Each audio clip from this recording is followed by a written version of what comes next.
श्री स्वामी समर्थ। आज आपण मुंबईची फेमस डिश चना कोळवाळा ही रेसिपी बघणार आहोत। एकदम सोपी, आतून नरम आणि बाहेरून अशी क्रिस्पी ही रेसिपी आहे। एकदम सोपी तयार होतं आणि झटपट होतं। आपण हे घरी आरामात करू शकतो। त्यासाठी इथं मी छोले घेतले एक वाटी, ते रात्रभर भिजत घातले होते। तुम्ही 7 ते 8 तास भिजवू शकता यांना। बघा असे छान भिजलेत। आता यांना मी स्वच्छ धुवून घेईन 2-3 पाण्यात आणि मग आपण याला कुकरमध्ये शिजवायला घालू। एकदम हेल्दी आणि आपण घरच्या घरी डिश छान करू शकतो। बघा असे छान मी स्वच्छ धुवून घेतले। आता हे मी कुकरला 1 शिट्टी घेऊन वाफवून घेणार आहे। जास्त शिट्ट्या घ्यायच्या नाही तर नरम होऊन जातील। जास्त आपल्याला फक्त नॉर्मल शिजवायचे, कारण आपण याला नंतर फ्राय पण करणार आहे तेलात। बघा आता कुकरमध्ये मी छोले घालून घेतले। आता पाणी घालून घेते आणि थोडंसं मीठ घालून घेईल, म्हणजे आतून हे खारट होतील। आतून पण याला छान टेस्ट येईल। आता याला मीठ टाकून घेतलं मी थोडं। बघा आता आपण याला छान मिक्स करून घेऊ आणि याला 1 शिट्टी येईपर्यंत आपण कुकरमध्ये राहू देऊ। जास्त शिट्ट्याने घ्यायच्या नाही तर हे जास्त शिजून जाईल। बघा आपली आता 1 शिट्टी झाली आहे। आता आपण कुकर उघडून बघू। बघा छान शिजलेत। आता हे मी चाळणीत काढून घेतले, पाणी सगळं काढून घेतलं। आता एक भांड घेतले, त्यात मी 2 पळी तेल घालून घेतलं, थोडं तिखट घातलं, हळद घालून घेतली कलरसाठी आणि धने पावडर घातले। आता गरम मसाला घालून घेऊ आणि याला छान आपण मिक्स करून घेऊ तेलामध्ये। हे थंड तेल घेतलंय मी। आता थोडंसं पाणी घालून घेऊ।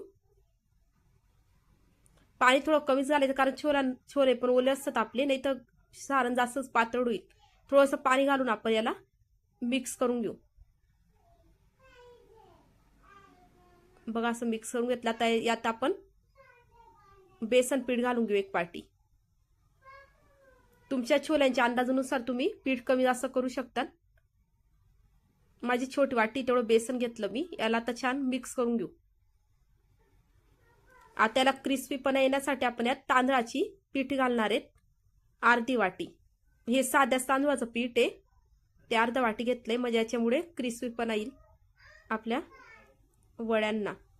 आता यात चवीनुसार मीठ घालून घेतलं। मीठ थोडं सांभाळून टाकायचं, कारण आपण छोले शिजवताना पण मीठ घातलंय त्यात। आता थोडंसं पाणी घालू आणि हे मिश्रण छान तयार करून घेऊ। बघा असं छान तयार झालं। एवढं असं घट्ट पाहिजे, ते जास्तही पातळ नको, जास्तही घट्ट नको। आता यात आपण आपले चणे टाकून घेऊ, छोले। आता असं मिक्स करून घेऊ। यांना पूर्ण आता कोट करून घेऊ आपण। आता इथं एका कढईत मी तेल तापायला ठेवलंय। हाय फ्लेमवर ठेवायचं तेल, म्हणजे आपले चणे तेलकट होत नाही। आता यात मी एक करून असे चणे घालून घेणार आहे। वेगवेगळे करून घालायचे, नाही तर ते एकमेकांना चिपकून जातील। अशा हाय फ्लेमवर मी सगळे चणे घालून घेतले। आता त्याला 2 मिनिटं असंच राहू द्यायचं।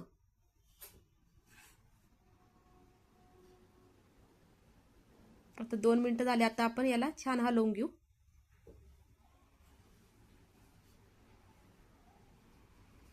बघा कलर पण मस्त आला आहे।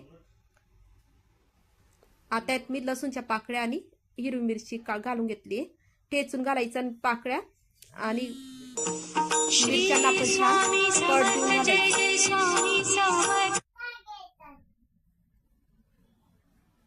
आता याला फ्राय करून घेतलं। आता आपण याला काढून घेऊ। बघा आपले चना कोळवाळा किती छान तयार झालंय। आता याला मी चव येण्यासाठी बाहेरून आपण चाट मसाला लावून घेतलाय आणि याला छान मिक्स करून घेतलं। आपले चणे तयार झालेत। तुम्हाला ही रेसिपी कशी वाटली ते कमेंट्स मध्ये नक्की सांगा आणि व्हिडिओला लाईक करा। फ्रेंड्स फॅमिली सोबत शेअर करायला विसरू नका आणि नवीन असाल चॅनलला तर सबस्क्राईब नक्की करा। श्री स्वामी समर्थ।